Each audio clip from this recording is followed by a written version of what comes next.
ವೀಕ್ಷಕರೇ, ಕಾಂತಾರ ಸಿನಿಮಾ ಇದೀಗ ಥಿಯೇಟರ್ನಲ್ಲಿ ಲಭ್ಯವಿದೆ. ನೀವು ಕಾಂತಾರ ಸಿನಿಮಾವನ್ನು ನೋಡಿಲ್ಲ ಅಂದರೆ ಈಗ ಥಿಯೇಟರ್ಗೆ ಹೋಗಿ ವಿಸಿಟ್ ಮಾಡಿ ಅಥವಾ ಟಿಕೆಟನ್ನು ಬೈ ಮಾಡಿಕೊಂಡು ಥಿಯೇಟರ್ಗೆ ಹೋಗಿ ಸಿನಿಮಾನ ನೋಡಿ. ನಾವು ಇವಾಗ ನೋಡ್ತಾ ಇರೋದು ನಿಜ. ಕಾಂತಾರ ಸಿನಿಮಾ ನಮ್ಮ ಭಾರತೀಯ ಸಿನಿಮಾದ ಚಿತ್ರರಂಗದಲ್ಲೇ ಹೊಸ ದಾಖಲೆಯನ್ನು ಕ್ರಿಯೇಟ್ ಮಾಡಿದೆ. ಹೌದು ಬಾಸ್, ನೀವು ನೋಡ್ತಾ ಇದ್ದೀರಾ ಕಾಂತಾರ ಸಿನಿಮಾದ ಮೊದಲ ದಿನದ ಕಲೆಕ್ಷನ್ ರೆಕಾರ್ಡ್ಸ್. ಕಾಂತಾರ ಸಿನಿಮಾ ಇಂದು ಅಕ್ಟೋಬರ್ 2ನೇ ತಾರೀಕು ರಿಲೀಸ್ ಆಗಿ ಥಿಯೇಟರ್ಗೆ ಬಂದಿದೆ. ಕಾಂತಾರ ಸಿನಿಮಾ ಸಾಕಷ್ಟು ಥಿಯೇಟರ್ಗಳ ಲೀಸ್ಟನ್ನು ಪಡೆದುಕೊಂಡಿದೆ. ನಿಮಗೆಲ್ಲ ಗೊತ್ತಿರೋ ಹಾಗೆ ಕಾಂತಾರ ಸಿನಿಮಾ ಪ್ರೀ ಬುಕ್ಕಿಂಗ್ನಲ್ಲೇ ಕೂಡ ಹೊಸ ದಾಖಲೆಯನ್ನು ಕ್ರಿಯೇಟ್ ಮಾಡಿತ್ತು. ಅದರ ಬಗ್ಗೆ ನಾವು ಹೇಳೋದನ್ನು ಮರೆತಿದ್ವಿ. ಈಗ ಅದ್ರ ಬಗ್ಗೆ ಕೂಡ ಮಾತಾಡುವ. ಅದಕ್ಕೂ ಮುನ್ನ ನೀವೇನಾದರೂ ನಮ್ಮ ಚಾನಲ್ಗೆ ಹೊಸದಾಗಿ ವಿಸಿಟ್ ಮಾಡಿದರೆ ಚಾನಲ್ಗೆ ಸಬ್ಸ್ಕ್ರೈಬ್ ಮಾಡಿಕೊಂಡು ಸಪೋರ್ಟ್ ಮಾಡಿ.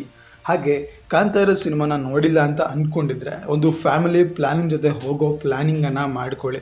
ಯಾಕಂದರೆ ಕಾಂತಾರ ಸಿನಿಮಾ ಪಕ್ಕ ಒಂದು ಫ್ಯಾಮಿಲಿ ಎಂಟರ್ಟೈನ್ಮೆಂಟ್ ಸಿನಿಮಾ. ನೀವು ಹೇಗೆ ಅಂದ್ಕೊಂಡಿದ್ದೀರೋ ಸಿನಿಮಾ ಅದಕ್ಕಿಂತ ಅದ್ಭುತವಾಗಿ ಬಂದಿದೆ ಅಂತ ಹೊರಗಡೆ ಬಂದಿರತಕ್ಕಂಥ ರಿವ್ಯೂಗಳು ಹೇಳ್ತಾ ಇದ್ದಾವೆ. ಹಾಗೆ ಬುಕ್ ಮೈ ಶೋದಲ್ಲಿ ಕೂಡ ನೀವು ಚೆಕ್ ಮಾಡ್ಬೋದು. ಕಾಂತಾರ ಸಿನಿಮಾಗೆ 10/10 ರೇಟಿಂಗ್ಸ್ ತುಂಬ ಚೆನ್ನಾಗಿ ಕೊಡ್ತಾ ಇದ್ದಾರೆ. ಕಾಂತಾರ ಸಿನಿಮಾದ ಬುಕ್ಕಿಂಗ್ಸನ್ನು ಓಪನ್ ಮಾಡಿದ ತಕ್ಷಣವೇ 32,000ಕ್ಕೂ ಹೆಚ್ಚು ಟಿಕೆಟ್ಸ್ಗಳು ತಕ್ಷಣ ಸೋಲ್ಡ್ ಔಟ್ ಆಗಿದ್ದು ಇದು ಭಾರತೀಯ ಚಿತ್ರರಂಗದ ಹೊಸ ದಾಖಲೆಯಾಗಿದೆ. ಹಾಗೆ ಇದರ ನಂತರ ನೋಡೋದಾದರೆ ಕೆಲವೇ ನಿಮಿಷಗಳಲ್ಲಿ 50,000 ಟಿಕೆಟ್ಸ್ಗಳನ್ನು ಕೂಡ ಸೋಲ್ಡ್ ಔಟ್ ಮಾಡಿರ್ತಕ್ಕಂಥ ರೆಕಾರ್ಡ್ ಕೂಡ ಕಾಂತಾರ ಸಿನಿಮಾದೇ ಆಗಿರುತ್ತೆ.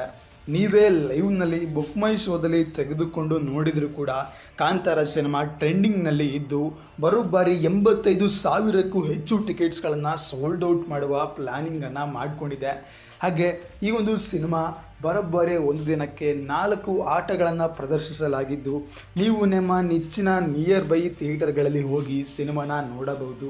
ಹಾಗಾದರೆ ಕಲೆಕ್ಷನ್ ಲೆಕ್ಕಾಚಾರದ ಬಗ್ಗೆ ಹೇಳೋದಾದರೆ ಮೊದಲ ದಿನವೇ ಸುಮಾರು 80ರಿಂದ 120 ಕೋಟಿ ಕಲೆಕ್ಷನನ್ನು ಮಾಡುವ ಸಾಧ್ಯತೆಗಳು ಹೆಚ್ಚಾಗಿವೆ.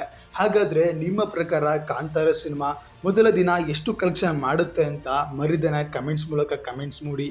ಹಾಗೆ ಮುಂದಿನ ದಿನಗಳಲ್ಲಿ ಕಾಂತಾರ ಸಿನಿಮಾದ total box office collection world wide ಎಷ್ಟಾಗುತ್ತೆ ಅಂತ ಕೂಡ ನಿಮ್ಮ ಅಭಿಪ್ರಾಯಗಳನ್ನು ಕಮೆಂಟ್ಸ್ ಮೂಲಕ ತಿಳಿಸಿ. ಹೆಚ್ಚಿನ ವಿಡಿಯೋಗಳಿಗೆ ಸಬ್ಸ್ಕ್ರೈಬ್ ಮಾಡಿಕೊಂಡು ಸಪೋರ್ಟ್ ಮಾಡಿ. ಮುಂದಿನ ವಿಡಿಯೋದಲ್ಲಿ ಸಿಗುವ. ನಮಸ್ಕಾರ.